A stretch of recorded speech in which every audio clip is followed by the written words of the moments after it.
Dan sore teman-teman Ya, dan HECS, selamat bergabung kembali di channel kita. Channel kita. Kita lagi mencoba untuk kolaborasi ini untuk yang kedua kali setelah yang pertama kali kita bikin event, bukan event ya, kayak panel discussion secara online tentang basic revenue management. Ini yang kedua kita coba mengangkat hal lain, contactless service. Nanti yang akan dibawakan Mas Mesa. Nanti konsep dan flow diskusinya nanti langsung dengan Mas Mesa yang akan mengkondisikan baik materi ataupun nanti flow-nya seperti apa. Ini bebas, jadi kita coba untuk saling sharing, saling ngobrol. Kita manfaatkan forum Semarang dan Solo ini, teman-teman e-commerce, teman reservasi, teman-teman revenue, yang ini akan jadi cikal bakal kita untuk nextnya kita bisa bikin diskusi-diskusi lain yang tentunya bermanfaat, sangat bermanfaat buat kita baik yang di Solo atau di Semarang. Ini akan mengeratkan hubungan kita. Ya, kalau kita sekarang ngomong secara regional ya di Jawa Tengah, nanti kita semakin kuat gitu ya Om Esa. Ya, itu dia harapannya Pak. Harapannya. Ya, mungkin langsung saja untuk menyingkat waktu dan tempat, saya persilahkan untuk Pak Mesa untuk membawakan materi ini, dan dipersilahkan untuk rekan-rekan apabila ada pertanyaan atau ada yang mau disampaikan, silahkan unmute sendiri dan langsung bisa raise hand atau angkat tangan. Nanti Mas Mesa bisa langsung merespon, atau kalau tidak bisa langsung chat kalau ada pertanyaan, nanti langsung kita respon. Oke, monggo silakan Mas Mesa, waktu dan tempatnya. Oke, terima kasih Pak Singgi. Siang ini kita akan membahas tentang contactless service in the hotel industry. Kenapa saya pilih tema ini? Karena dari tahun 2020 yang lalu sampai sekarang itu kita dipaksa untuk mengurangi kontak, baik itu jabat tangan, pembayaran pun kita sebisa mungkin jangan pakai pembayaran cash lagi. Dan ini dampaknya luar biasa sebetulnya ke kita. Nah, ini sepertinya saya share screen dulu sekalian.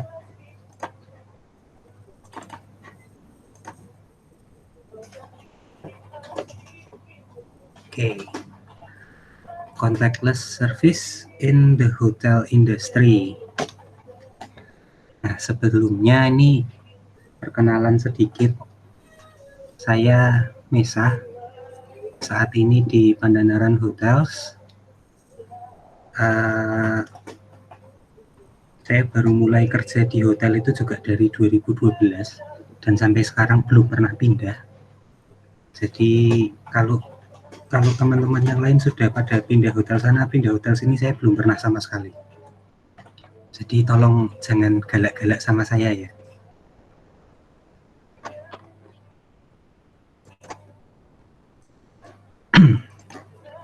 Nah, untuk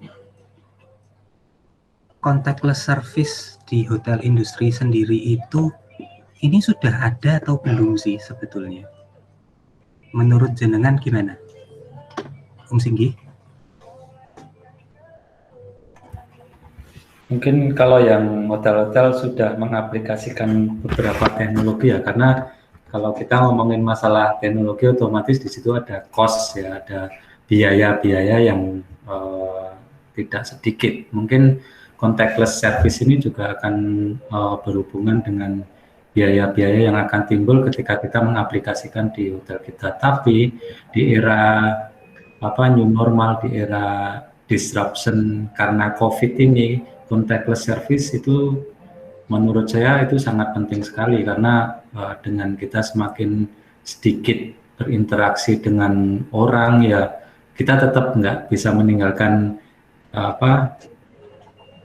human contact yang langsung berhubungan seperti di FO atau di ya pokoknya di frontline itu pasti akan ada kontak dengan tamu, tapi secara meminimalisasikan contactless itu juga salah satu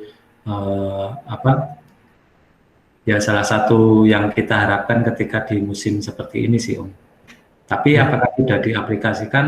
Mungkin sudah ada, mungkin juga hotel masih dengan konvensional.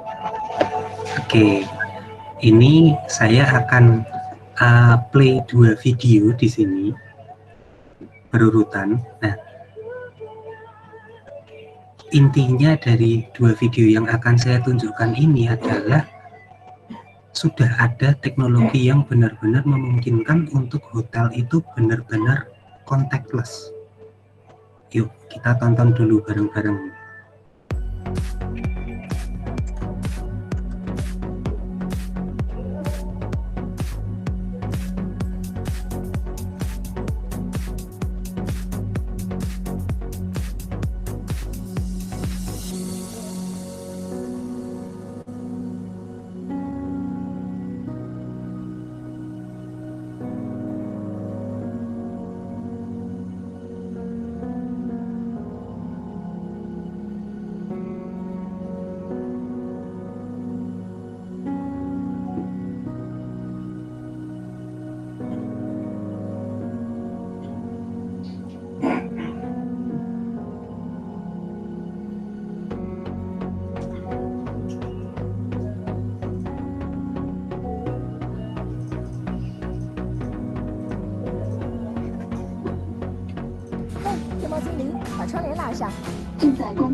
Oke, itu tadi video yang pertama.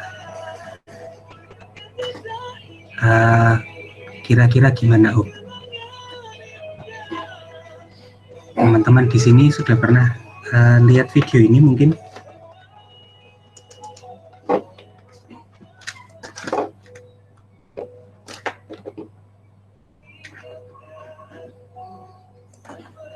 Oke.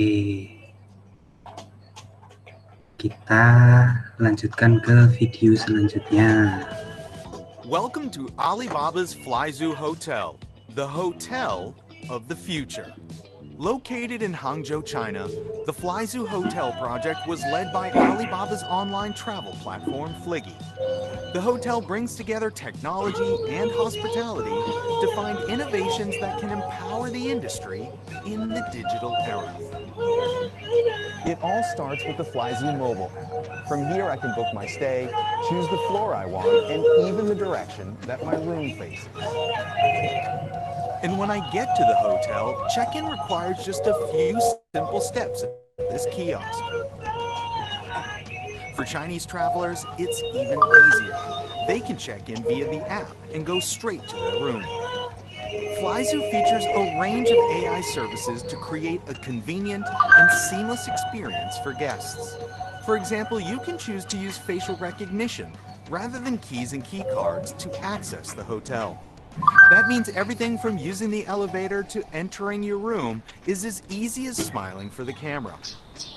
The hotel uses the picture I took at check-in to verify it's me. The Flyzoo Hotel has 290 rooms, each with a Tmall Genie smart assistant who helps me adjust the temperature, the lights, the curtains, and the TV, all with a simple voice command. Tmall Genie also functions as my 24/7 personal butler. 节目经理，我要一瓶水。好的，服务员会尽快送来饮用水。 When that bottle of water arrives, it may not be delivered by your typical hotel employee. This is the future hotel after all. Fliggy has room service robots to do that work. I just input a passcode that was sent to me via text, and the water is mine. The robots also deliver towels and other items, and even the meals at the hotel's restaurants.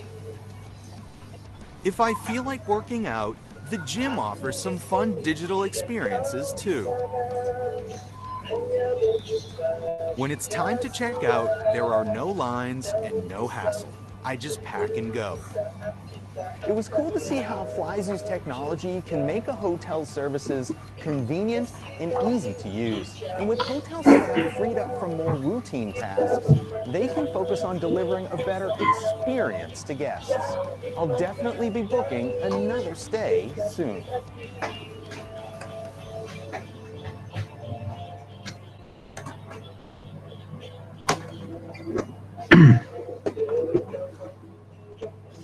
Ya, gimana teman-teman?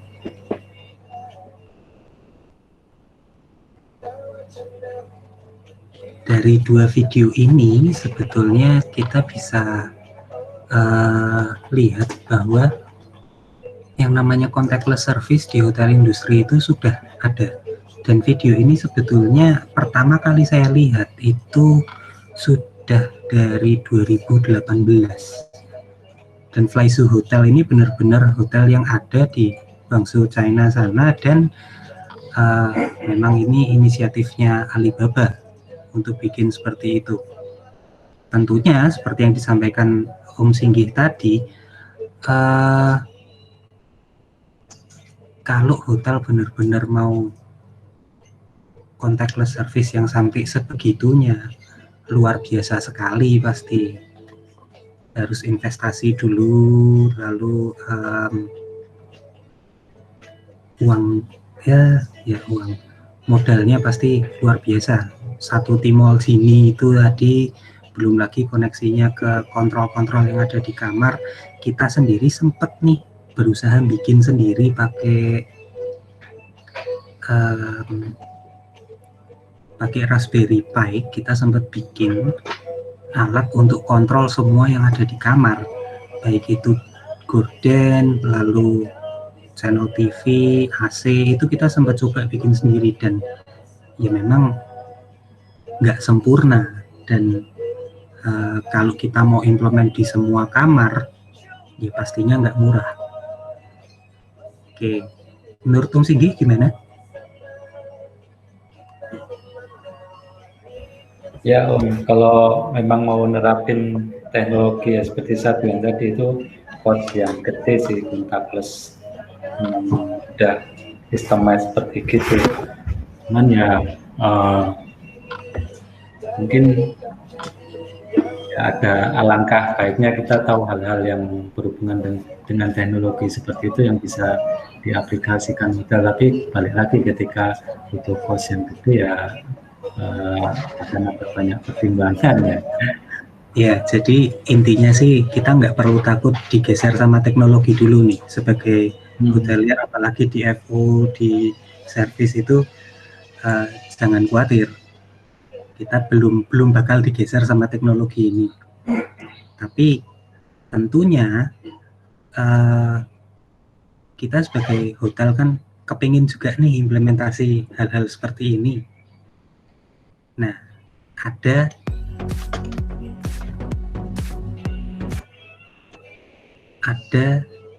yang sudah bikin teknologi yang nggak se-advance Flyzoo Hotel itu tadi, tapi semacam e-concierge, semacam digital concierge. Ini video yang akan saya play berikutnya ini dari digital concierge ini dari Vouch, perusahaan yang ada di Singapura, dan dia membuat sistem digital concierge yang benar-benar itu seperti memanfaatkan AI untuk menjawab pertanyaan-pertanyaan tamu seperti biasa. Jadi sebetulnya nih kalau kita cermati pertanyaan-pertanyaan ke FO, pertanyaan ke housekeeping dan lain-lain itu dari tamu rata-rata sama. Dari password wifi lah, dari minta make up kamar lah, dari minta breakfastnya dari jam berapa sampai jam berapa lah, dan sebagainya. Itu termasuk juga pertanyaan kalau ruang meetingnya ini buat wedding bisa atau enggak, dan lain-lain. Nah, ada satu perusahaan di Singapura yang sudah bikin seperti itu, dan dia benar-benar jadi digital concierge. Ada juga sistem lain yang memanfaatkannya hanya pure web app. Nanti kita bahas lebih lanjut, ini kita tonton dulu videonya. At Atlas Singapore, the team has always wanted to find solutions to reduce the reliance on manpower and increase operational efficiencies within the hotel. The key area we identified is the process involved in handling our guest queries, as our guests' service line and front desk address a high volume of inquiries. Meet Andy. It's our digital concierge system that's powered by AI. It helps us to get guest feedback, answer routine FAQs, and also to give out personalized itineraries. The idea for Andy came about at STB's Hotel Innovation Challenge. This was in 2017 when Atlas Singapore was identified as a pilot hotel to actually test out this solution. So this solution would have allowed us to be wherever the guests needed us to be and at whatever time they needed us to be at. Through STB, we were introduced to Vouch, a local company, and together with them we created Andy. Working together with the colleagues from the other departments, from front office, housekeeping, F&B, as well as my team in the Marcoms team, we worked together to create a list of FAQs and responses that was then used to educate the AI. This ultimately reduced the number of inquiries that came directly to any one of the employees. In order to be truly useful to the hotel, we knew we needed to get as many guests as possible to use the Geo Concierge. So what we did was we integrated it into the Wi-Fi landing page so that any guests with Wi-Fi be able to seamlessly access the services and information contained within it. We wanted to align the personality of the board when. So we did that right from the start to make sure that we didn't have to do it later on. We also found that some of the conversations were too long-winded, so we cut them down to make it more succinct for guests to use. We soon realized that people were asking about wedding packages, and Andy wasn't equipped to do that. So we built that functionality in. After much rewriting and user testing, Andy was finally ready. Andy is able to provide information on our hotel amenities, our restaurants and bars, our event spaces, and even offerings around our surrounding neighborhoods. It ensures that all our guests can receive the answers that they need in the fastest way possible, 24/7, which improves the overall hotel experience. ND has proven to be effective, where we achieved an average of 8.67 FT savings per month. During the pilot test, inquiries at the front desk was reduced by an average of 40% daily, and we saw an average man-hour savings of about 60% Oh, Mesa, for all front office. background lagunya kayaknya agak This has ngedistract reduced the toll on suara ini. manpower, especially front desk, guest services, and F&B teams, as ND is equipped to provide a vast amount of information to our guests. We are planning now to take this further by integrating this with our e-housekeeping system so guests can make in-room requests, get their room booking information, and even make changes to their room bookings through the chatbot directly. We will continue to strive to deliver a perfect hotel experience for our guests and transform the service experience for the industry.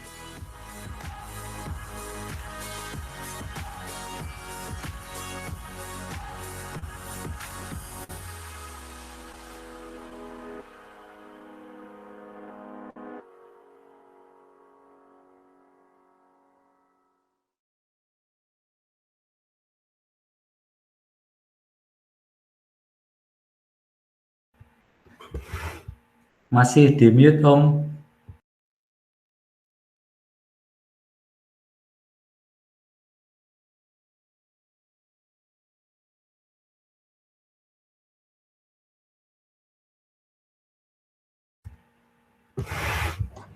Oke, jelas kah? Oke.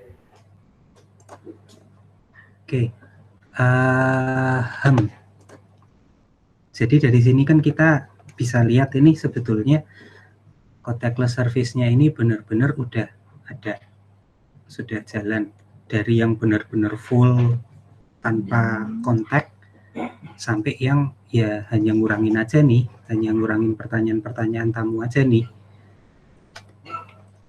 Jadi untuk berikutnya nih kita akan untuk next-nya adalah yang kita bisa lihat adalah tool yang namanya e-concierge atau upselling tool. Seperti yang tadi di video sebelumnya itu dari Vouch.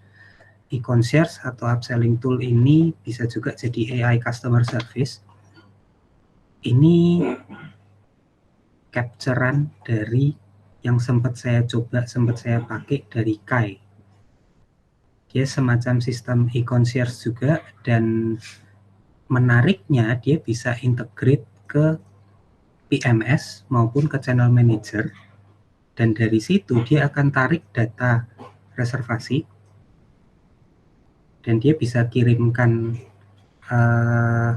pre-arrival email secara otomatis ke tamu, walaupun emailnya tamu adalah email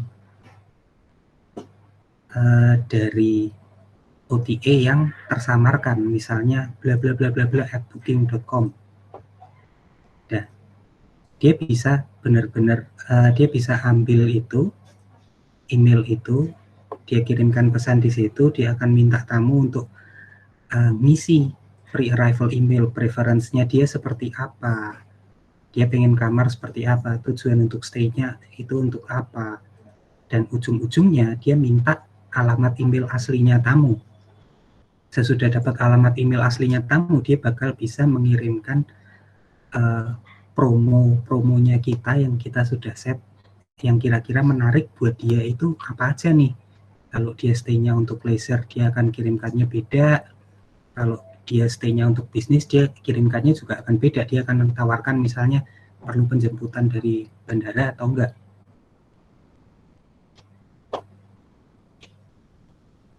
Aplikasi-aplikasi ini dia appless. Jadi tamu itu nggak perlu download aplikasi tambahan. Kita tinggal kasih link aja di website, atau misalnya kita kasih QR code supaya tamu bisa scan di situ, dan itu sudah tamu bisa masuk ke situ, dia bisa lihat oh menu-menu room service apa aja, dia bisa buka dari situ. Info channel TV di kamar apa aja, itu dia bisa buka dari situ.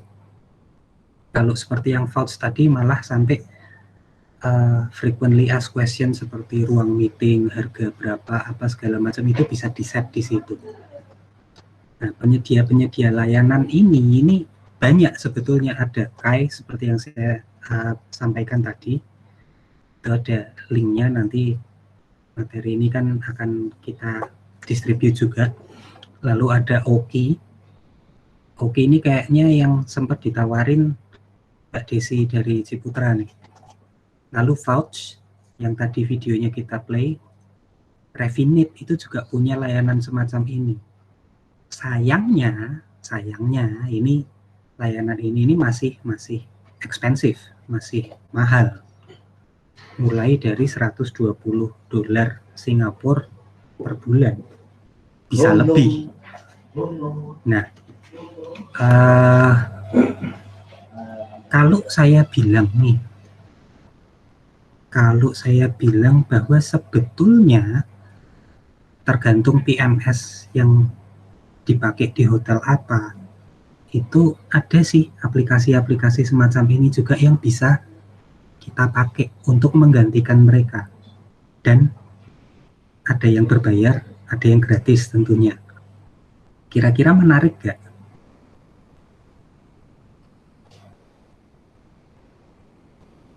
Yang gratis yang menarik, Pak Mes. Oh, yang gratis yang menarik. Nah, itu sudah saya duga itu. Oke. Saya nggak bisa tunjukin screen-nya untuk saat ini, tapi ada yang kemarin saya barusan nyoba itu. Kalau kita pakai Power Pro, ada modul tambahan namanya Power ME, Power Mobile Edge.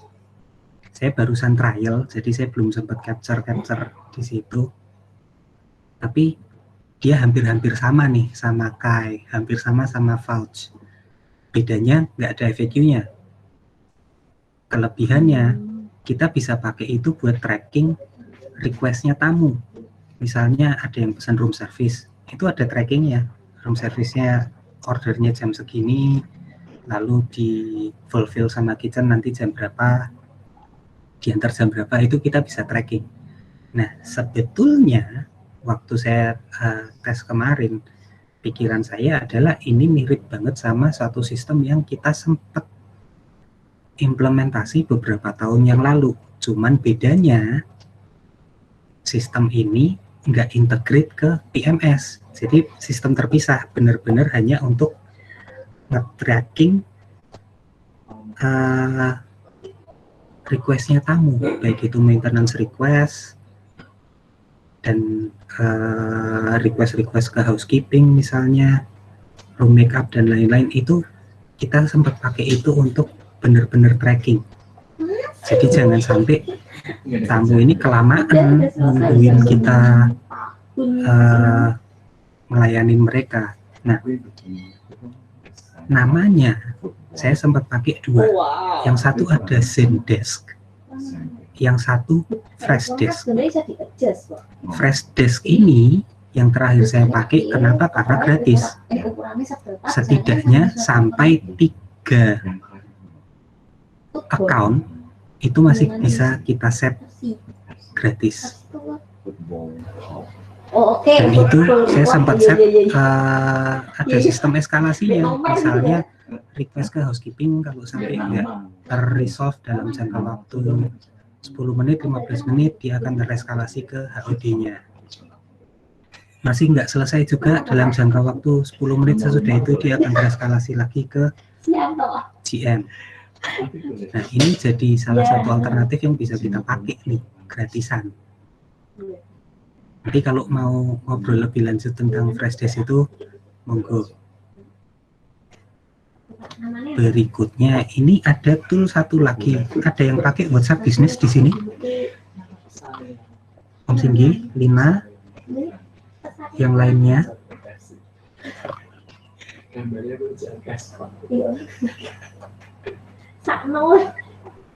Pakai nggak nih WhatsApp Business?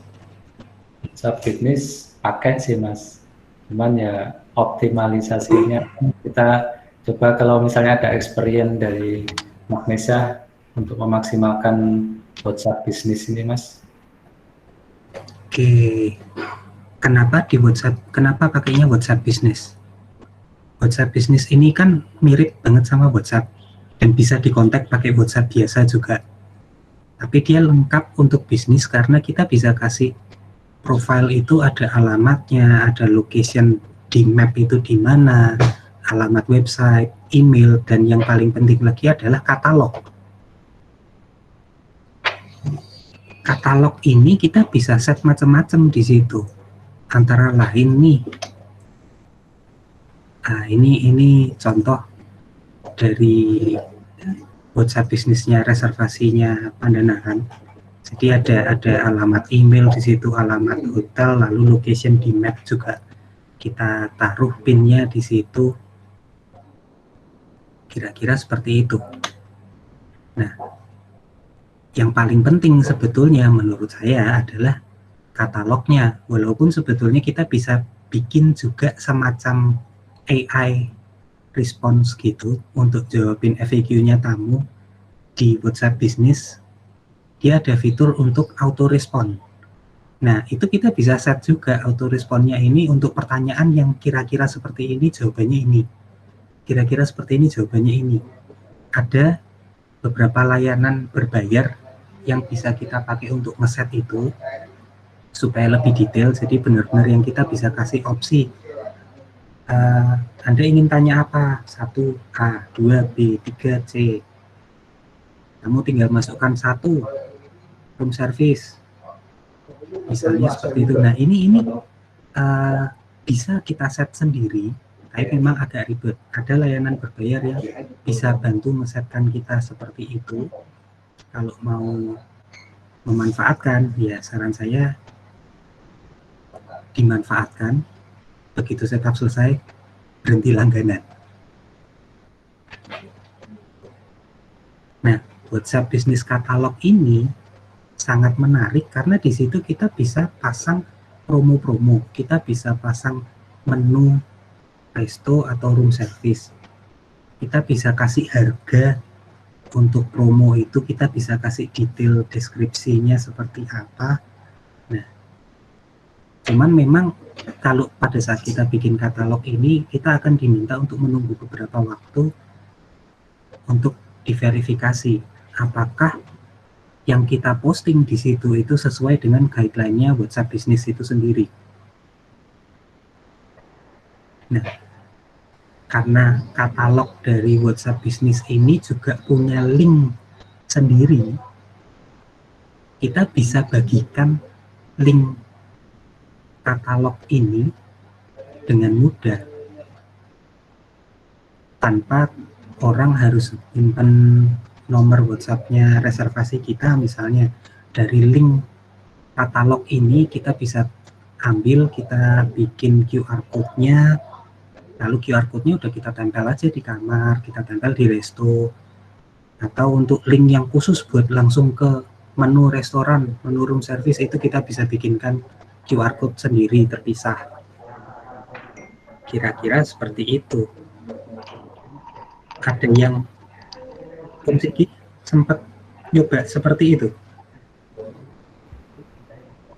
Kita pakai WhatsApp Business hanya sebatas itu sih, komunikasi reservasi via WhatsApp, belum sampai memaksimalkan. Mungkin itu potensial ya buat salah satu source booking kita untuk memudahkan customer kita mencari informasi tentang hotel kita. Nah, itu dia. Karena itu monggo nih, manfaatkan. Dia kan fiturnya banyak, salah satunya fitur katalog ini, dan repotnya memang kalau katalognya WhatsApp Business ini, kita nggak bisa ngeset itu lewat WhatsApp web. Kita mesti di handphonenya reservasi itu kita set, kita uploadin satu-satu. Tapi bisa.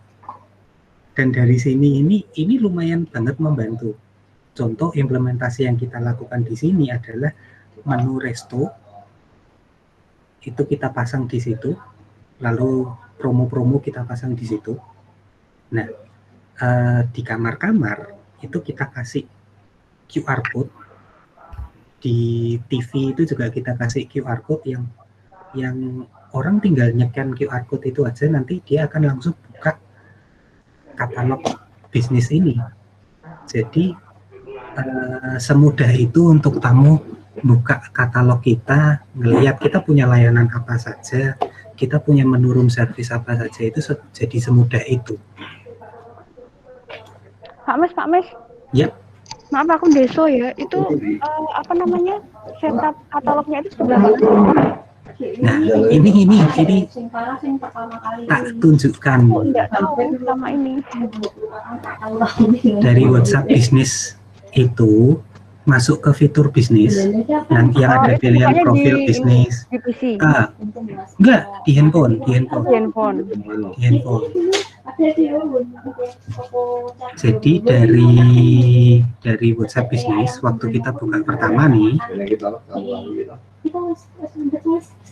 sambil praktek tidak lali, di pojok kanan atas itu kan ada menu yang titik 3 itu. Nah, dari situ diklik dulu, itu kan ada bisnis tools. Bisnis tools ini, nah bisnis profile dilengkapi dulu, bawahnya kan ada katalog nih. Katalognya itu tinggal diklik, lalu dipilih. Kita upload add item 1, add item 1, add item 1. Terus dia ada fitur balas cepat. Kalau fitur yang balas cepat itu kalau kita mau bikin auto response pada saat handphonenya itu nggak dipantengin atau di WhatsApp webnya itu nggak dipantengin, kan belum tentu langsung jawab nih. Kalau auto responnya itu dinyalain, kita bisa bikin seolah-olah selalu ada yang jawab. Terus yang pakai QR tuh yang tautan pendek tuh ya. Maaf ini infonya pakai bahasa Indonesia.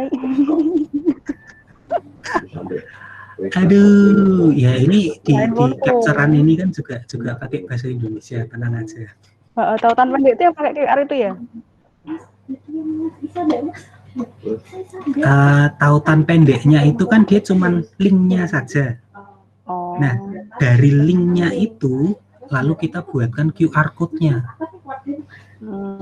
Nah, ini kalau di layar sekarang ini, jadi sesudah buka fitur bisnis lalu masuk ke katalog, kan akan muncul manajer katalog ini.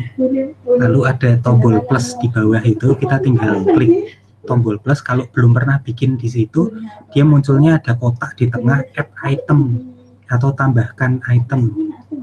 Sesudah itu akan jadi seperti di sebelah paling kanan ini, kita bisa tambahkan gambarnya. Lalu kita bisa kasih nama itemnya apa, harganya berapa, deskripsinya seperti apa. Kalau ini berupa link, kita bisa taruh link di situ. Lalu kita bisa opsional bisa kasih kode itemnya apa. Sesudah itu tinggal klik simpan di atas. Sudah, sesimpel itu. Penasarannya, kamu lihat apa yang ada di katalog kita tuh di mananya? Apakah kita harus share itu ke Facebook atau kita share ke website atau kan itu modelnya kan bisa di redirect kan, dari katalognya itu di redirect ke Facebook bisa, ke Instagram bisa kan. Nah ini apakah nantinya itu orang ngelihat katalog kita tuh dari situ kah atau dari mana? Dari WhatsApp. Dari WhatsAppnya? Dari WhatsAppnya dia. Dia buka ini akan buka, katakanlah kita kasih linknya dia, kita kasih short linknya kita ke dia, begitu dia klik, dia akan masuk ke link ke WhatsAppnya dia dan dia akan otomatis langsung buka katalognya kita. Dan linknya itu bisa dibikin QR code kan ya? Bisa, itu yang akan tak bahas selanjutnya. Oke. Sampai sini ada lagi yang mau ditanyain? Yang lainnya mungkin gak ada? Lanjut ya. Om Singgi mungkin mau ngomong apa tadi? Enggak, sudah Om, lanjut. Ini belum ada pertanyaan di chat juga Om, silakan dilanjut. Siap. Itu WhatsApp bisnis. Jadi dari WhatsApp bisnis ini nanti kita bisa ambil linknya sesudah kita dapat link dari WhatsApp Business ini, kita bisa bikin QR code-nya. Nah, berikutnya kita akan bahas tentang memanfaatkan QR code untuk touchless service dan payment. Pembuatan QR code itu sendiri itu ada beberapa cara. Yang saya capture di sini ada 2 cara. Yang satu dari qrcodegenerator.com. Itu kita tinggal copy linknya, copy link yang ingin kita buat QR-nya, lalu kita paste di kolom yang tersedia ini. Sesudah itu kita klik generate, dan itu nanti kita bisa download QR code-nya. Itu yang pertama. Yang kedua, ada lagi lewat website qrcodemonkey.com. Ini kita bisa metodenya hampir sama, tinggal copy link yang ingin kita buat, paste di kolom yang tersedia, lalu generate, dan itu bisa kita download juga. Sebetulnya masih ada cara-cara lain lagi. Ada aplikasi di handphone yang bisa bikin QR code juga, hanya berdasarkan link juga sama, metodenya sama. Ada juga yang saya sendiri pakai adalah saya pakai lewat LibreOffice. Kalau di kantornya PC-nya pakai Linux, mungkin secara otomatis Office-nya akan dapatnya LibreOffice ini, LibreOffice. Tapi kalau misalnya enggak, ya mesti download dulu. Jadinya yang saya tampilkan di sini cuman yang online aja, dan ini gratis. Bisa sih kita bayar yang premium, tapi ya nggak perlu bayar yang premium juga, kita udah dapat QR code-nya kok. Tuh. QR code ini sendiri kita juga bisa manfaatkan untuk bikin check-in form online. Check-in form online paling gampang adalah pakai Google Forms. Kalau jenengan sudah daftar ikut acara ini, itu kan Google Forms tuh. Sebetulnya kita bisa customize nih Google Forms-nya, kita bikin isinya itu sesuai dengan check-in form yang kita punya biasanya. Dan dari situ pun sebetulnya kita bisa bikin supaya tamu itu bisa langsung upload foto KTP-nya. Jadi nanti kita bisa tinggal download aja foto KTP-nya itu untuk kita masukkan ke PMS. Nah, dari Google Forms ini kalau kita sudah buat formnya, kita bisa klik di kirim atau send, kita pilih linknya, kita copy linknya, masukkan ke QR code generatornya, kita udah dapat QR code-nya. Sesimpel itu juga kita udah punya online check-in form. Ribetnya memang FO, jadi mesti buka result-nya itu, buka responses-nya itu, untuk berikutnya dia copy paste data dari form itu. Pada saat tamu ini juga upload foto KTP-nya atau foto identitasnya, itu juga dia bisa kita simpan dari Google Drive nantinya. Jadi simple kan? Google Drive juga kita bisa bikin Gmail baru untuk bikin ini sebetulnya kan. Oke, ada yang mau ditanyakan dulu? Ya ada. Silakan yang mau tanya, atau mungkin ada yang terlewat tadi nggak sempat dengerin handle apa gitu, terus minta diulangi, mumpung orangnya masih ada. Oke, kalau memang ketinggalannya dari awal, nanti recordingnya akan dikirim seperti biasa sama Om Esa, jangan khawatir. Siap, siap. Oke, berikutnya ada lagi ini. Oh ya, ini kalau dari handphone tampilannya akan seperti ini pada saat kita mau dapetin link dari Google Forms-nya itu. Kita tinggal copy aja lalu masukkan. Berikutnya QR code untuk menu. Karena sekarang menu pun sebisa mungkin orang nggak mau pegang buku menu, ya solusinya kita bikin aja menunya ini jadi PDF. Kita simpan dalam bentuk PDF, kita upload itu ke Google Drive, lalu linknya kita ambil, sharingnya kita buka, linknya kita ambil, buatkan QR code-nya lagi lewat QR code generator pilihan kita itu tadi. Nah, dari situ nanti orang scan QR code, dia akan pilihannya satu dari dua, mau buka filenya aja atau dia mau buka lalu dia mau download, itu bisa. Pengalaman saya belakangan ini makan di beberapa resto di Semarang itu ya sudah mulai seperti ini. Mereka sediakan QR code, kita scan, lalu kita bisa buka langsung menunya atau kita bisa download menunya. Kalau resto aja bisa pakai ya mestinya kita juga bisa pakai dong. Ya. Dan ini gratisan ya Om? Gratisan. Karena seperti yang disampaikan Jenglina tadi, yang menarik itu yang gratisan. Dan saya setuju, kalau bisa gratis kenapa bayar? Tampilannya nanti akan seperti ini kan. Begitu kamu buka scan QR code-nya itu tadi, dia akan buka menunya, dia akan seperti ini. Dia tinggal scrolling aja ke atas, ke bawah, lihat-lihat menu di situ. Nah, ini juga yang tadi saya bilang QR code untuk WhatsApp Business Catalog. Kalau sudah punya WhatsApp Business, katalognya tadi udah dibikin, udah diupload, udah dimasuk-masukin di situ, kita bisa dapetin linknya juga, kita masukkan link tadi ke QR code generator untuk dapat QR code generatornya. Nah ini kalau di kita kasih judulnya itu menu dan promo, pindai kode, arahkan dan tahan posisi kamera ke barcode di atas, kemudian klik. Ini waktu kita masuk ke WhatsApp Business Catalog ini, di bagian kanan atas itu kan ada logo link ini.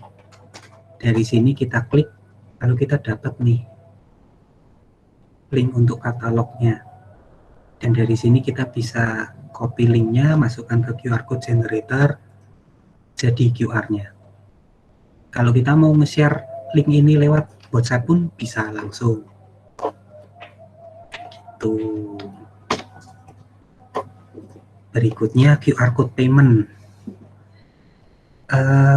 Sudah pada pakai kan ya payment pakai QR code? Apa belum?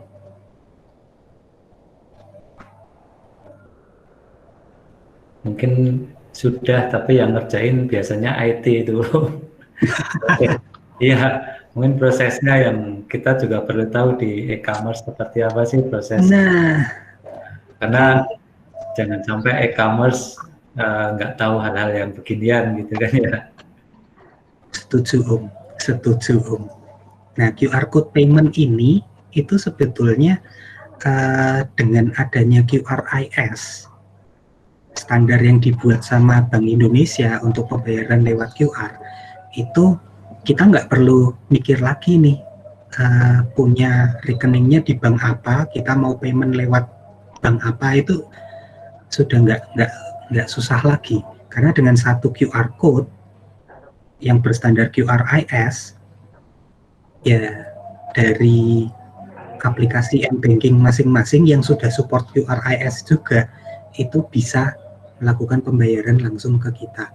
Demikian juga kalau tamu ini pakainya adalah layanan fintech seperti Dana, GoPay ataupun OVO. Nah, opsinya supaya kita bisa dapat QR code yang standar QRIS ini ada dua opsi sebetulnya. Opsi yang pertama, kita bisa kerjasama dengan layanan fintech seperti Dana, GoPay, OVO, link aja, kita bisa kerjasama dengan mereka, tapi pengalaman saya rada-rada susah untuk kerjasama dengan GoPay dan OVO. Yang agak mudah itu dengan Dana, tapi yang tanda tangan kontraknya harus owner atau orang yang namanya tertera di akte. Ini yang agak-agak ribet di situ. Opsi yang kedua adalah kita bisa minta bank kita, bank yang bekerja sama langsung sama hotel, misalnya buat payroll-nya atau buat nerima yang punya mesin edisi di kita, itu kita bisa minta ke mereka untuk buatkan static QR atau dynamic QR.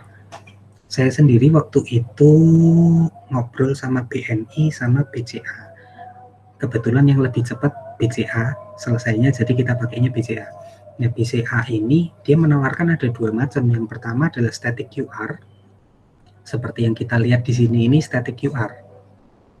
Nggak peduli dia tagihannya berapa ya, QR-nya pakai itu, nanti tamu ini tinggal masukkan nominalnya berapa. Itu kalau static QR. Nah, kalau dynamic QR itu mirip sama yang dipakai di McD. Pada saat kita order, lalu kita ngomong mau bayar pakai Dana atau GoPay atau OVO, kasir akan ngeprint dari edisi QR baru. Jadi QR-nya ini untuk setiap transaksi akan berbeda. Lebih enak sebetulnya dengan dynamic QR ini, tapi akan sedikit lebih ribet di FO. Nah, pada saat itu juga kita cuman ngasih kelengkapan seperti biasa, tanda tangan kontrak. Waktu itu yang tanda tangan juga dari financial controller kita langsung, dan itu sudah clear, sudah beres. Beberapa hari kemudian kita udah dikasih QR code-nya, lalu kita juga dikasih dashboard untuk memonitor transaksi yang masuk. Walaupun settlement-nya baru H+1, jadi baru akan masuk ke rekening kita H+1, tapi setidaknya pada saat kamu sudah melakukan payment lewat QR itu, secara real time kita juga dapat reportnya, oh sudah ada yang masuk dari ini dengan nominal sekian. Itu bisa kita mainkan dari situ. Nah, ini sangat membantu sekali menurut saya, dan apalagi dengan diangkatnya batasan untuk saldo di fintech ini, sekarang kalau nggak salah maksimalnya 10 juta per account. Jadi bisalah dipakai untuk bayar hotel. Ini juga bisa connect ke itu ya Om, apa payment gateway kayak Doku, Redot gitu ya. Nah, kemarinan itu saya sempat ngobrol juga sama penyedia payment gateway untuk ini. Sayangnya di Indonesia itu yang sudah bisa bikin QR code untuk payment yang standarnya QRIS itu baru di Asia Pay. Asia Pay. Asia Pay aja ya. Untuk Doku lalu Veritrans itu belum bisa. Kalau misalnya mereka sudah bisa, wah ya enak. Kita nggak perlu lagi minta ke bank langsung, kita bisa minta dari mereka aja untuk QR-nya. Tapi itu bukannya tergantung sama booking engine-nya bisa connect atau enggak kan ya? Iya.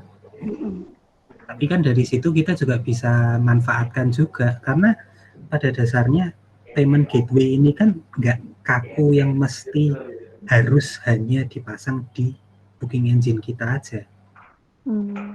Kita bisa minta. Saya ada experience juga Om pakai Redot. Jadi sebenarnya Redot itu juga bisa kita jadikan jadi payment gateway. Jadi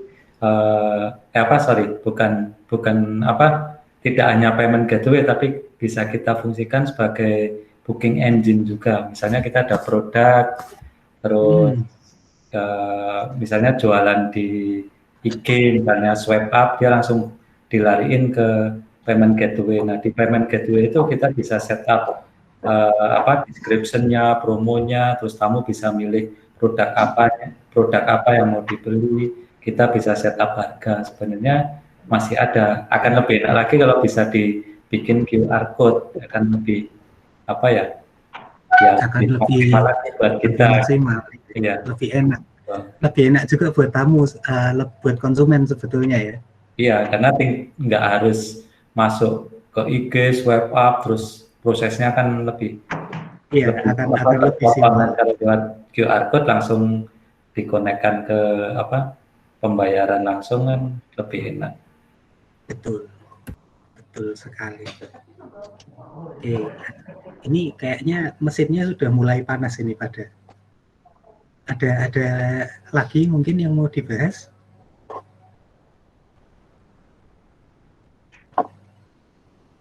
Sampai sini sementara clear ya.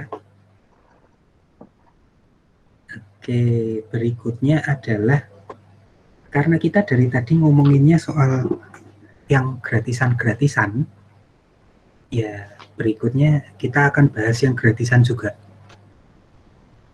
Sebagai contoh di sini adalah ini materi yang saya comot dari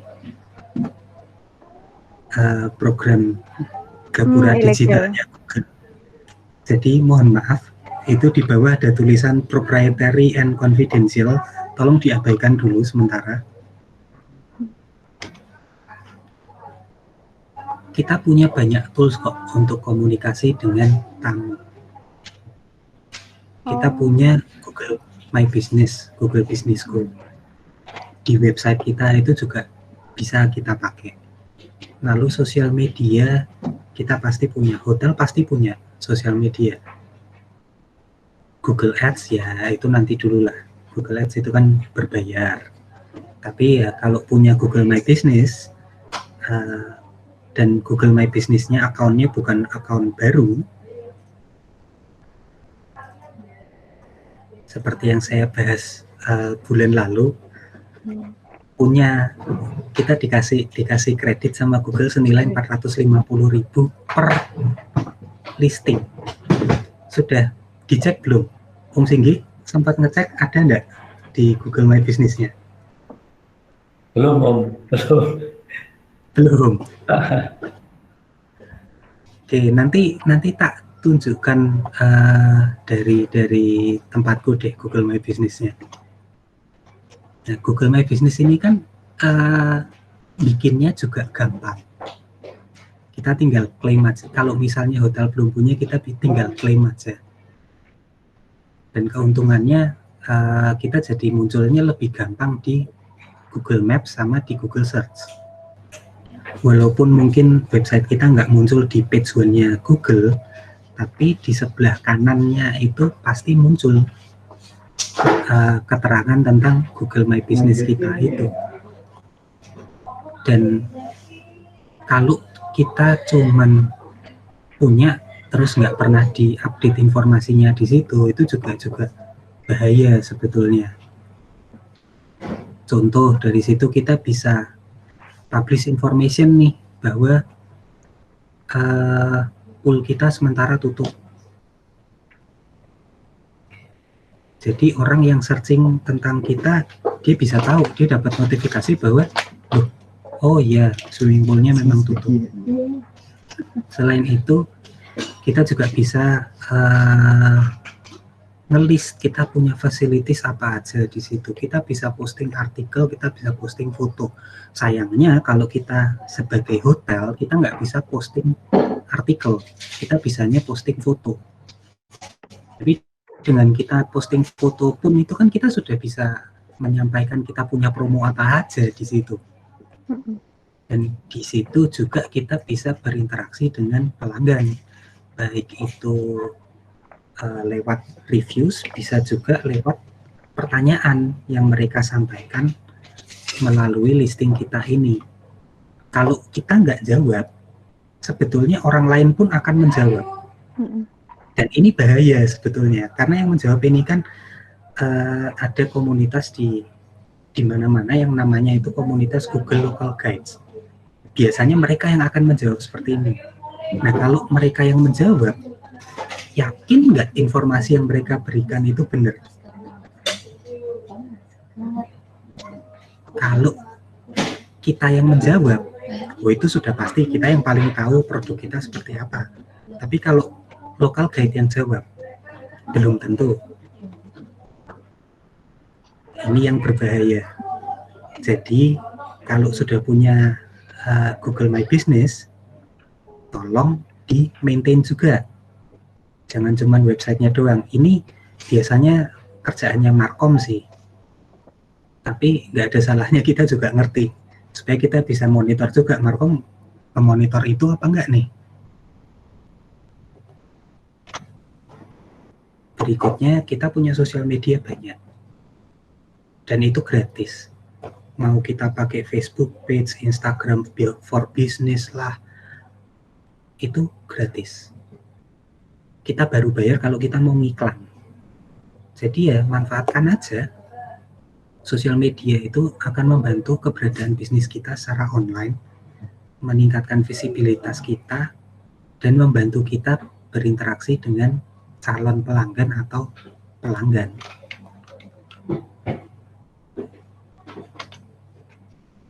Contoh ini Facebook page. Facebook page ini beda dengan Facebook account.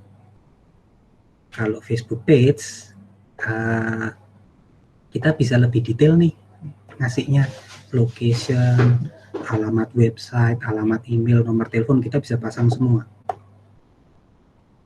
Kita bisa kirim dan terima pesan juga.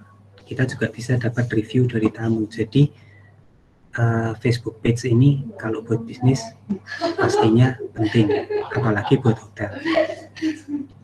Kalau punya Instagram bisnis itu juga bisa dilinkkan ke Facebook page ini.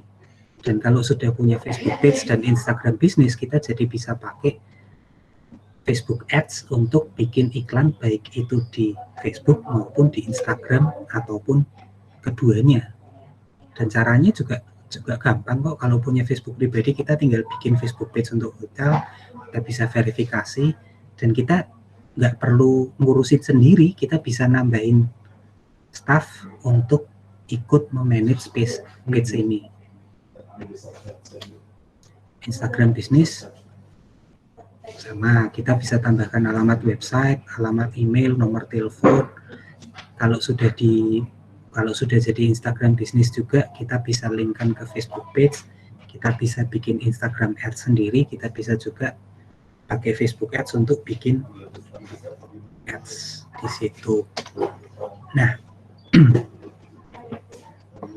ads pastinya perlu, apalagi di saat-saat yang kita harapkan itu akan menarik perhatian orang.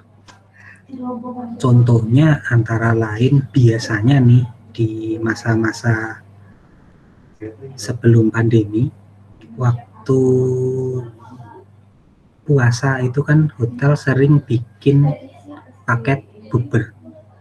Masih ada yang ingat paket bukber seperti apa enggak? Saya rasanya kok sudah lama sekali enggak ngelihat ada paket bukber di hotel. Nah, pengalaman pribadi kita ini dengan spending sekitar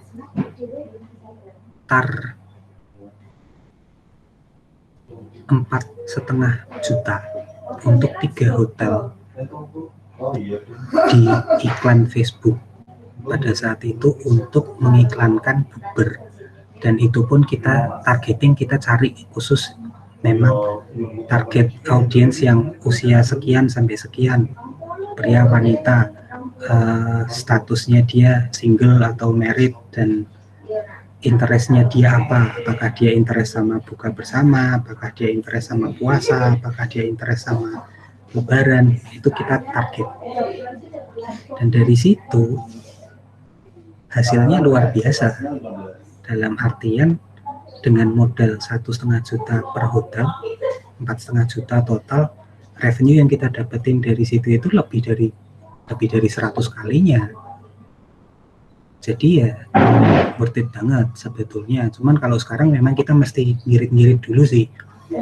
Tapi dengan budget minimal 50.000 itu kita sudah bisa pasang sebetulnya. Sudah Om Singgi pernah pakai? Sudah Om, ini kerjaan markom saya. Pasti ngefek kan Om? Ya pasti, karena ya seperti yang kita sampaikan bulan lalu, revenue management e-commerce itu nggak bisa bekerja tanpa adanya digital marketing yang bekerja juga di baliknya gitu kan Om. Yes. Karena pabrik mau tahu produk-produk yang mau kita jual, kalau dari sisi marketingnya yang memanfaatkan teknologi, apalagi yang gratisan kayak gini kan sebenarnya nggak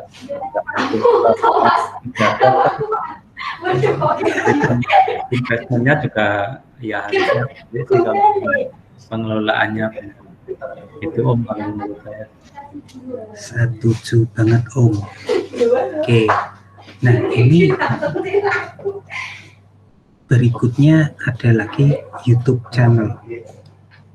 YouTube channel ini menurut saya sekarang ini penting. Kenapa? Orang itu cari informasi aja, banyak yang cari informasinya dari YouTube. Dia cari-cari, scrolling, itu banyak yang cari infonya dari YouTube. Dan YouTube, kalau kita pilih YouTube channel dan kita mengupdate YouTube channelnya ini dengan konten-konten, kita bisa lebih banyak berkomunikasi. Ini sebetulnya kerjaannya Markom juga sih. Jadi bisa kita bikin video tentang, oh ini loh kita sudah lulus sertifikasi CHSE, oh ini loh kita di hotel menerapkan standar protokol kesehatannya seperti ini nih, oh kita punya layanan yang contactless loh, kamu check-in nggak perlu pegang kertas, bisa tinggal scan QR code, mau pesan makanan dari kamar bisa scan QR code. Kalau itu nggak dikomunikasikan, ya siapa yang tahu?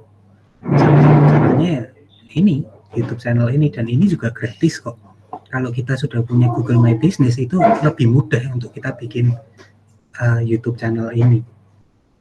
Dan video yang sudah terupload, kalau sewaktu-waktu kita punya budget, ya kita bisa iklankan video ini dengan target demografi yang dapat disesuaikan juga. Jadinya ya kenapa enggak? Kalau yang sering nonton film atau nonton video musik di YouTube, kadang-kadang kan pasti ada iklan yang muncul di sebelumnya, ada yang muncul di tengah-tengah, ada yang muncul di akhir video, dan itu ada yang bisa di skip, ada yang nggak bisa. Nah ini juga salah satu potensi yang bisa kita manfaatkan untuk iklan sebetulnya. Nah, kalau mau dibalik, kalau jenengan punya YouTube channel sendiri, ya itu malah bisa dipakai buat kita cari duit. Kita bikin YouTube channel, kita gedein YouTube channelnya, subscribernya banyak. Kalau kita pasang AdSense di situ, dapat duit kayak YouTuber yang lagi ngetren sekarang ini. Dan keuntungannya lagi, kalau kita punya YouTube channel, video yang kita upload itu kan bisa kita embed atau kita sematkan langsung di website. Jadi pada saat ini, karena dia hostingnya ada di YouTube, dia nggak akan makan bandwidth terlalu banyak pada saat di loading. Kecuali kalau kamu ngeklik videonya untuk ngeplay, nah itu baru. Jadi kalau dia cuma scroll aja, oh itu ada video, itu nggak makan bandwidth, loadingnya nggak akan berat, nggak akan lama. Kira-kira seperti itu. Oke, sampai sini dulu. Ada lagi yang mau ditanyakan dulu mungkin?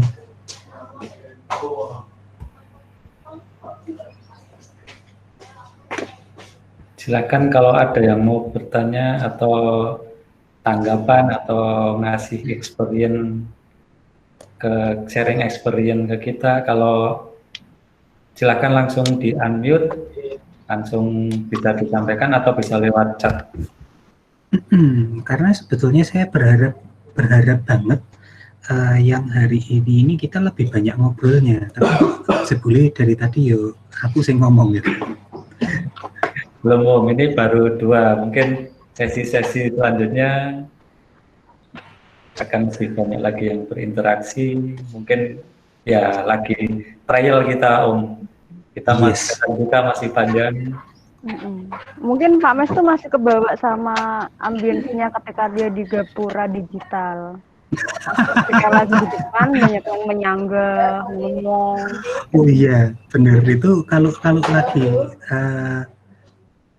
berhubung waktu masih aktif Gapura Digital itu masih banyak kelas-kelas offline itu seringkali peserta itu yang antusias, kelihatannya antusias nih, tapi padahal dia sebetulnya pengen ngetes.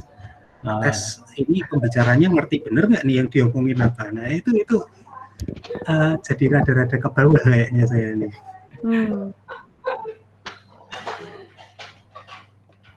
Oke, itu yang gratisan sampai di situ. Kalau untuk berikutnya ini yang namanya email marketing sih, saya yakin hotel pasti udah pada punya sebetulnya. Cuman email marketing ini sendiri, kalau misalnya kita langganan layanan e-concierge seperti Vouch, seperti Oki, seperti Kai, itu kita nggak perlu langganan lagi ke MailChimp sebetulnya. Kita bisa pakai layanannya mereka untuk kirimkan email marketing. Jadi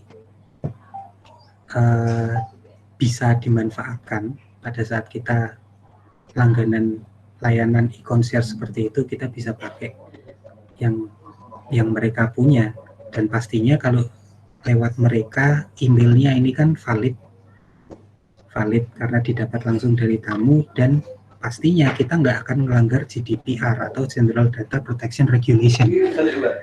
Pengalaman saya pribadi ini, kalau kita cuman ngambil alamat emailnya tamu dari PMS, dari PowerPro, saya tarik semua nih, ada sekian ribu, terus kita masukin ke MailChimp.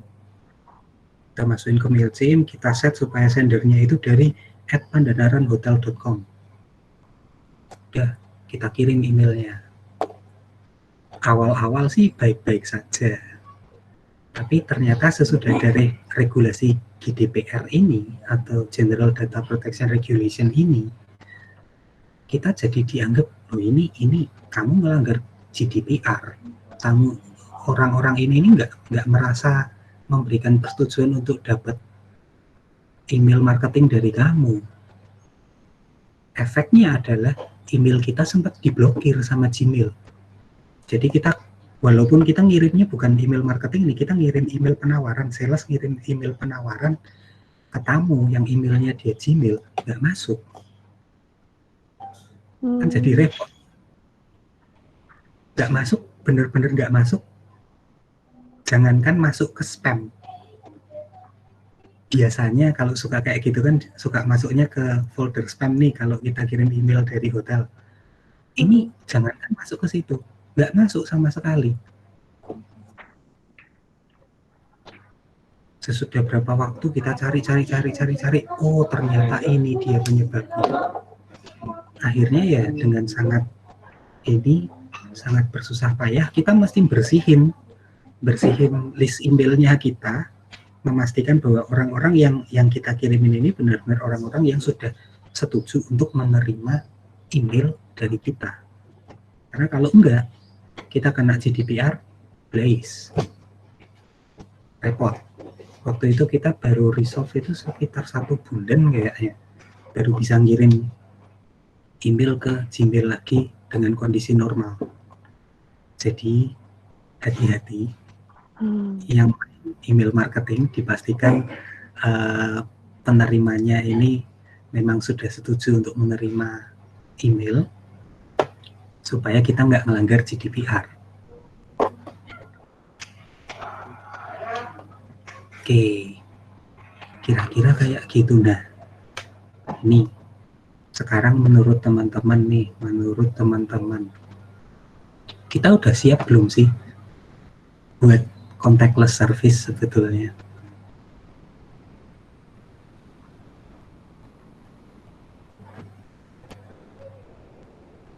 Karena kalau kita lihat sebetulnya tool yang berbayar dan mahal dan perlu investasi besar itu sudah ada.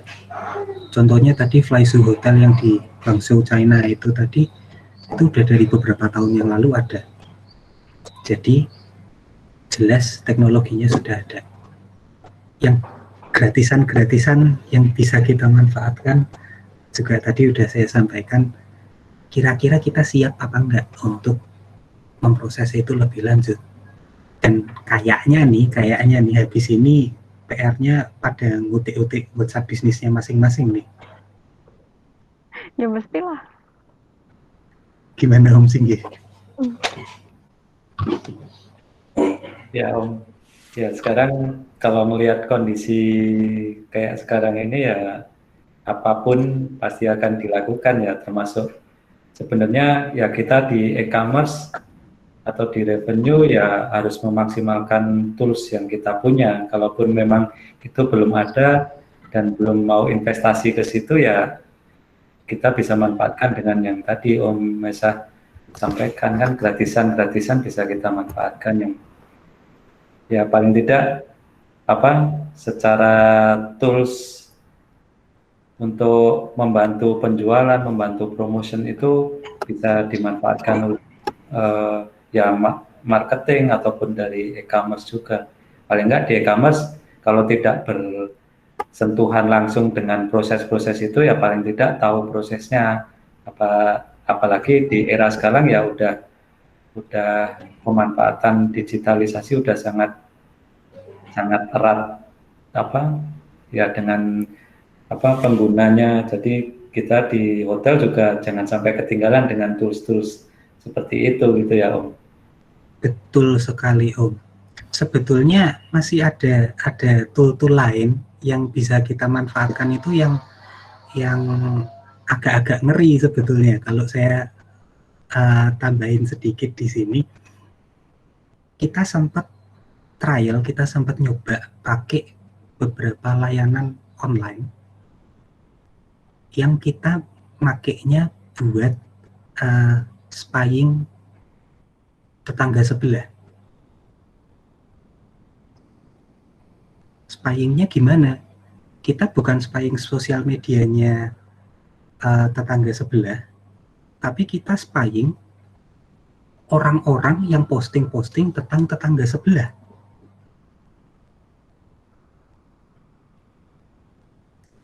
Kita bisa cari, kita bisa ada beberapa tuh, saya agak lupa namanya. Tapi dari situ kita sempat spying ke tetangga-tetangga sebelah dan akhirnya dapat nih, oh tamu yang ini stay di sini karena nyari kolam renangnya yang di lantai atas. Kita nggak punya yang di lantai atas nih, ya sudah. Tapi oh tamu yang ini cari hotelnya di sini karena dia nyari yang deket sama Lawang Sewu misalnya. Ya. Nah itu data-data seperti itu kita bisa pakai. Ya betul. Nanti kalau saya ingat nama toolnya apa tak posting sekalian di ininya deh, di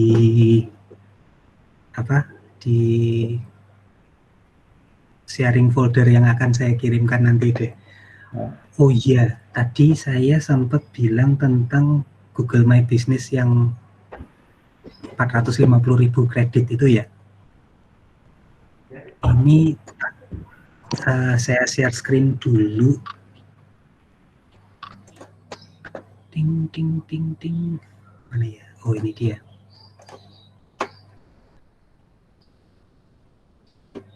Contohnya di sini. Pakai ini aja. Jangan pakai yang lain. Alah.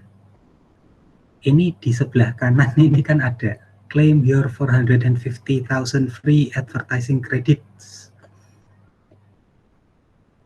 Ini kan lumayan nih. Kita tinggal klik aja di sini, claim your credit, nanti akan masuk ke akunnya kita dan itu bisa kita pakai untuk bikin iklan. Lumayan, 450.000 gratis. Kalau buat 1 minggu cukup lah ya.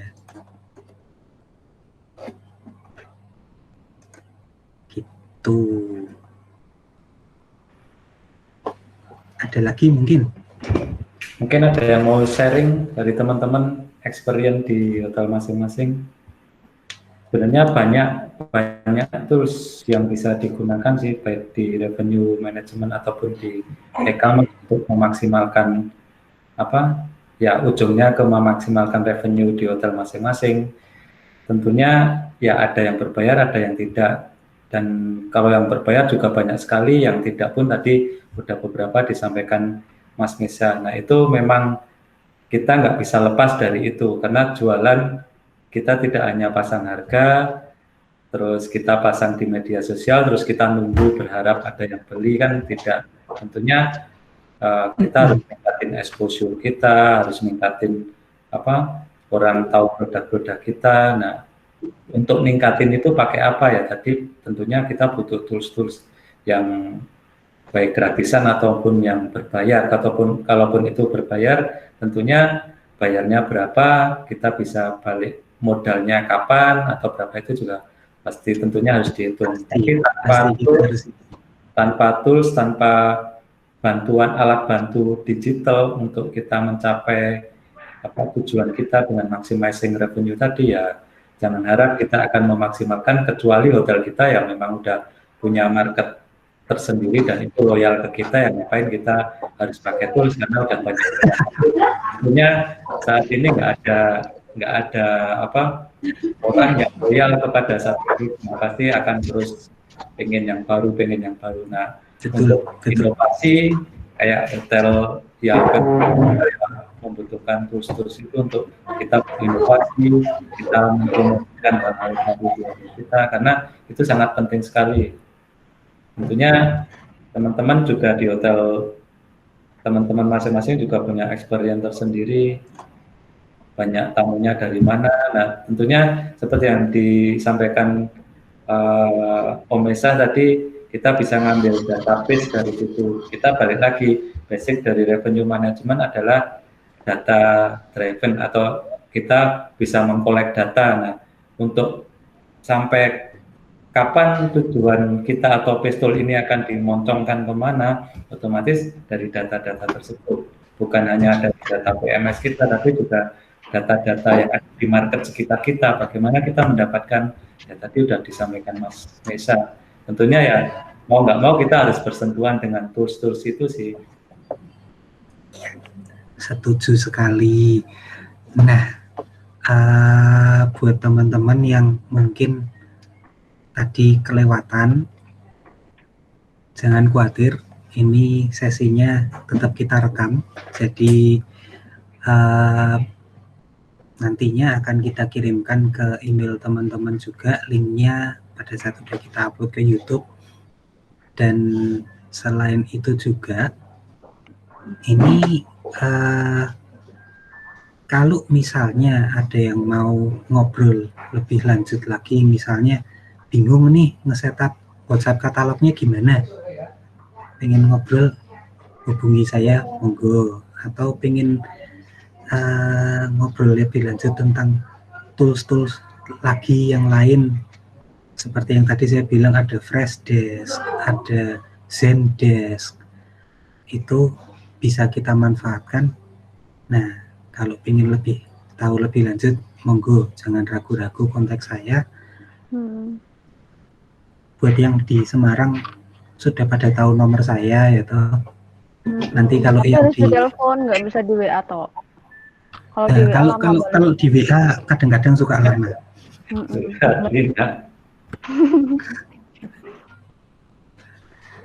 Pak Mes, aku mau nanya. Yuk. Kalau sepengetahuan pendekku ya, yang namanya exposure itu kadang bukan berbanding lurus dengan revenue yang kita mau capai. Jadi misal kita expand nih Google Ads sekian ratus ribu, terus kita mengharapkan habis ini aku mau dapat revenue sekian, itu kan nggak bisa seperti itu. Maksudnya makanya aku bilang itu nggak berbanding lurus dengan apa yang mau kita capai. Cuman kita mungkin dapat yang lain, bukan cuma revenue, tapi kayak jangkauan kita exposure dari mana, mungkin kita dapat dari situ. Cuman kalau untuk exposure berbanding lurus dengan revenue yang kita mau capai, itu menurut saya bukan sesuatu yang selalu berhubungan, maksudnya ya enggak sih? Oke.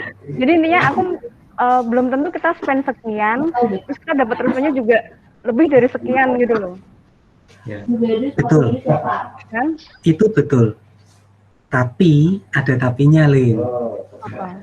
Tapinya adalah campaign yang kamu buat itu seperti apa. Jadi pada saat kita bikin campaign online, baik itu lewat Google Ads atau itu lewat sosial media ads seperti Facebook Ads atau Instagram Ads, itu kita harus milih juga. Karena nggak semua produk itu cocok diiklankan di Google Ads.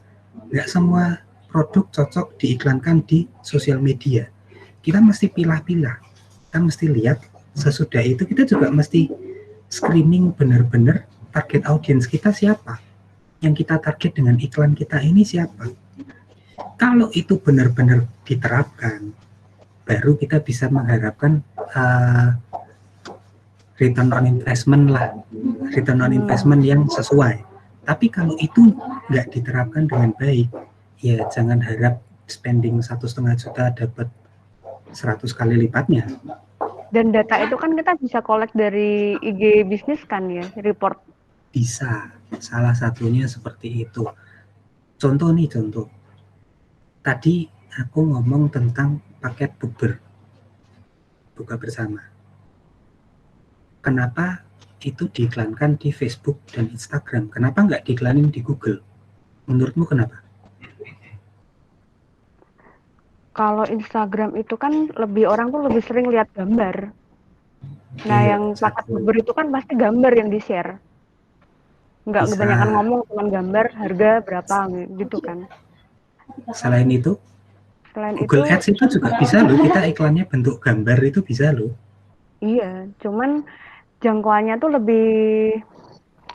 jangkauannya tuh lebih cepet yang di Instagram, karena Instagram tuh kita lihat audiensnya tuh berapa, audiensnya itu dari mana saja, umurnya berapa itu ketahuan. Terus yang sering nongkrong itu kebanyakan kan umur sekian sampai sekian, mereka sering nongkrong bukber. Nah, makanya orang tuh lebih familiar buka Instagram sih daripada Google sih sekarang sih, menurutku. Oke, tak kasih jawaban yang simple, lebih pas. Kenapa? Karena paket bukber itu termasuk produk yang jenisnya adalah MGTP. Oh, nggak pengen awas yang ini kamu itu ya? Mati enggak sih, tapi pengen. Ya itu. Jadi kalau paket bukber ini kan bukan suatu produk yang orang harus punya, orang harus beli. Kalau nggak beli mati aku, enggak. Tapi kalau melihat, duh kok pengen ya, nah itu produk yang cocok untuk diiklankan di sosial media. Itu produk yang seperti itu. Sedangkan kalau kamu promonya adalah promo kamar, promo untuk hotel di mana kamu pengen lebih banyak exposure, ya jangkauanmu akan lebih luas di Google. Pakai Google Ads. Tapi kalau untuk produk-produk spesifik yang itu bikin orang, aku pengen, tapi yo ini juga nggak apa-apa sih, tapi pengen. Nah itu lebih cocok di sosial media. Dari situ, jadi pada saat kita bikin campaign, kita mesti tentukan dulu nih, kita targetnya bikin campaign ini nih apa? Apa bikin orang beli? Apakah memang benar-benar cuma untuk naikkan ranking, naikkan exposure? Dari situ dulu. Tujuannya udah di-define dulu, baru materinya seperti apa? apakah dalam bentuk teks saja, teks and image, atau image saja, itu pun kita mesti sesuaikan. Kita bikin iklan di Facebook dan Instagram pun nggak mungkin kita posting cuman image yang ada tulisannya harga terus gambar-gambarnya doang, nggak mungkin. Kan kita mesti taruh juga itu di captionnya apa, kita mesti tulis nih promonya apa, detailnya seperti apa, terms and conditionnya apa. Kan nggak mungkin itu nggak kita sampaikan. Nah, dari wordingnya itu juga, lalu komposisi image-nya juga, itu juga menentukan. Kamu bikin satu image dalam format square, kotak itu, diposting di sosial media, di Instagram, di Facebook, lalu dibikin itu jadi iklan lewat Facebook Ads atau lewat Instagram Ads, itu juga belum tentu image-mu itu akan diterima oleh Instagram ataupun oleh Facebook sebagai iklan. Kenapa? Karena mereka juga punya guideline, iklanmu itu teksnya harus sekian, gambarnya harus sekian, teksnya nggak boleh lebih dari sekian. Itu ada ketentuannya. Nah, kalau dari situ aja kita nggak ngikutin, ya jangan harapkan bisa dapat return on investment dari apa yang kita keluarkan. Tuh. Sesudah itu kan kita juga bisa tentukan nih targetingnya, demografinya, usianya seberapa lah, ini itu, interestnya dia nyarinya apa aja, itu juga akan menentukan kesuksesan dari kampanyemu. Kalau campaign direct booking itu kamu tuh kamu atau yang siapa lah yang mau jawab itu prefer ke Instagram atau Facebook atau Google My Business atau Google Ads? Kalau aku pribadi direct booking, aku akan lebih ke Google Ads. Jangkauannya lebih luas ya? Jangkauan simpelnya sih OTA aja masangnya di situ. Ya, masangnya di kalau Google Ads. Di Google kalah sama uangnya OTA gitu. Pasti kalah. Tapi paling enggak kita bisa ngambil sebagian dari kuenya OTA dengan cara itu. Paling enggak hargamu nongol di pojok kanan itu ya. Yes, betul. Aku nggak ingat sih sudah pernah cerita ini atau belum, tapi dengan spending 5 juta untuk 3 hotel dulu sekitar 3-4 tahun yang lalu, bookingan di sini itu meningkatnya luar biasa sampai ngalahin booking.com. Padahal booking.com pada saat itu lumayan nih, dia antara nomor 3, nomor 4 OTA production, kadang-kadang nomor 2. Nah, kita bisa ngelebihin booking.com di situ. Berarti kan volumenya dari situ aja udah banyak. Automatically revenue yang kita dapat jauh lebih banyak daripada 5 juta yang kita spending untuk 3 hotel itu. Kenapa? Ya itu tadi, mesti di crafting bener-bener, kata-katanya lah, tampilannya seperti apa. Kalau mau pakai image buat retargeting itu juga image-nya, formatnya seperti apa, itu kan kita harus sesuaikan benar-benar. Kalau enggak ya percuma. Kayaknya next event kita bisa kolaborasi itu, ini mungkin nanti ya jadwalnya kapan ya, direct booking. Gimana caranya ningkatin direct booking? Kalau selama ini kan seminar kayak gitu tuh mesti joinnya sama booking agent, joinnya sama si Hojen dan teman-temannya itu kan. Nah itu kan mesti kan nanti endingnya kan kayak iklan, jadinya hard selling kan. Nah maksudku sebenarnya kalau nextnya kita bikin direct booking, how to improve our direct booking tapi secara organik, jadi nggak harus kita melulu karena booking agentnya ini makanya kita bisa naik bookingannya. Enggak, maksudnya kita bisa sebenarnya kita improve sendiri dari hotel kita dengan apa yang kita punya itu bisa. Cuman belum tahu mungkin gimana caranya direct booking ini lebih menonjol daripada si OTA. Oke, itu menarik itu sebetulnya, karena sebetulnya ya di salah satu hotel yang tak pegang juga di UTC Hotel Semarang itu sales manager sama HM-nya itu bener-bener pantengin yang namanya Google My Business, dipantengin beneran sama dia. Jadi begitu ada yang tanya apa di situ, tanya untuk tanggal sekian meeting tersedia atau enggak, untuk wedding bisa atau enggak, dan ini dan itu. Begitu dia lihat, dia langsung minta nomor kontaknya, dia langsung telepon. Atau kalau enggak langsung dibalesin langsung di situ, langsung dibalas secara intens di situ, dan hasilnya lead yang dia dapat dari situ itu banyaknya luar biasa.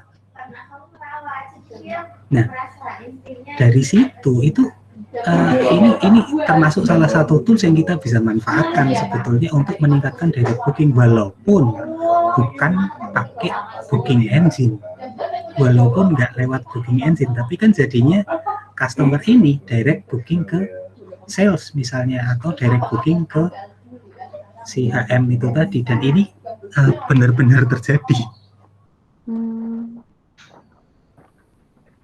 Ya, mungkin nanti kita bisa share semacam Google Doc itu ke masing-masing, dan apa yang kira-kira menarik, usulan dari teman-teman, supaya nanti juga kita ketika next panel discussion ini juga akan lebih banyak interaksinya. Mereka juga inginnya yang seperti apa sih, diskusi yang seperti apa, nanti kita bikin semacam ya, semacam talk show kayaknya nih jadinya. Karena itu nggak bisa dipungkiri, sekarang tuh ada hotel yang masang inquiry, hiring, e-commerce, tapi job desk-nya kayak PR, markom.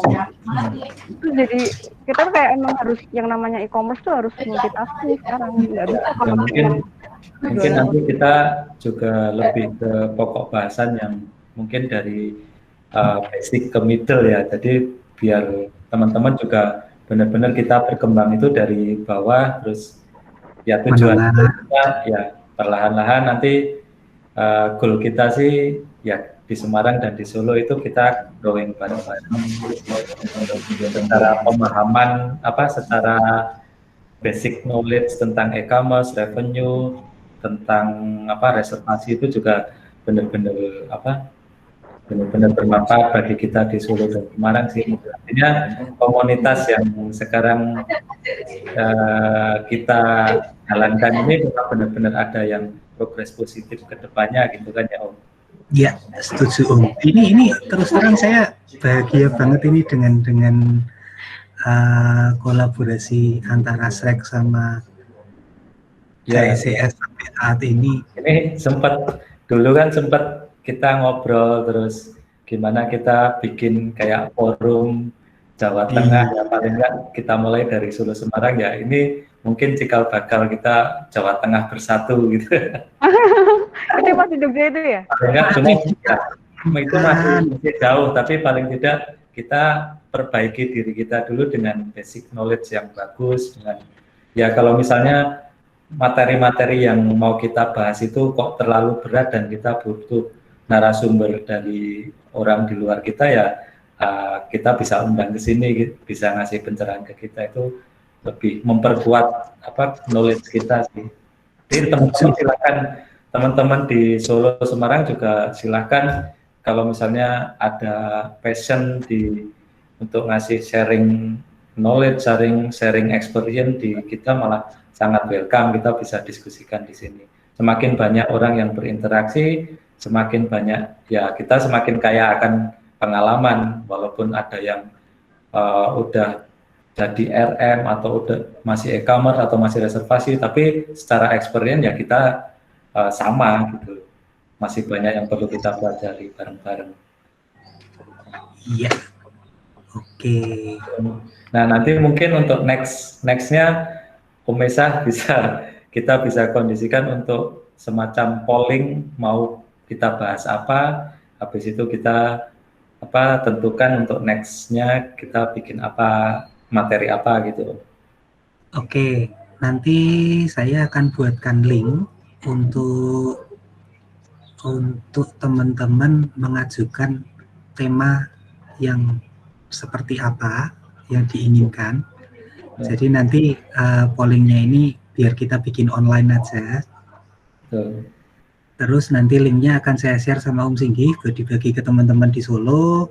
Lalu saya juga akan share buat teman-teman di Semarang. Jadinya nanti kita nanti akses untuk resultnya juga akan saya share ke Om Singgi supaya kita bisa lihat bareng-bareng nih. Oh, ini nih yang lebih banyak diminati sama teman-teman.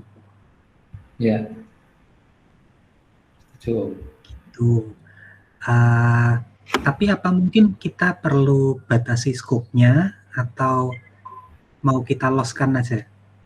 Ya, kita batasi Solo Semarang dulu ya Om. Paling enggak di maksud saya untuk materinya. Jadi materi yang dibahasnya ini mau kita batasin skopnya, misalnya khusus spesifik ke revenue management and digital marketing and e-commerce, atau khusus revenue management dulu, atau khusus digital marketing dulu, atau khusus apa dulu gitu, atau gimana Om?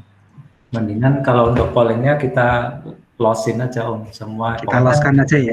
Ada hubungannya dengan digital, ada hubungannya dengan revenue, ada hubungannya dengan reservasi, ada hubungannya dengan e-commerce gitu, antara 4 itu. Siap. Kalau gitu nanti tak buatkan link dulu buat kita polling bareng-bareng, nanti saya share linknya. Ya, siap Om. Oke. Sudah. Mungkin sudah menunjukkan pukul-pukulan. Oke, mungkin sudah mau hampir 2 jam ya Om. Iya. Sudah waktunya persiapan untuk closing terus pulang. Ya, mudah-mudahan ya budget Februari tercapai semua, baik Solo atau Semarang. Enggak, amin. Tinggal berapa hari lagi biasanya. Kalau yang belum tercapai udah dikejar-kejar terus. Ada yang udah pasrah, ada yang udah ya sudahlah. Ada yang berharap apa? Enggak berharap banjir lagi biar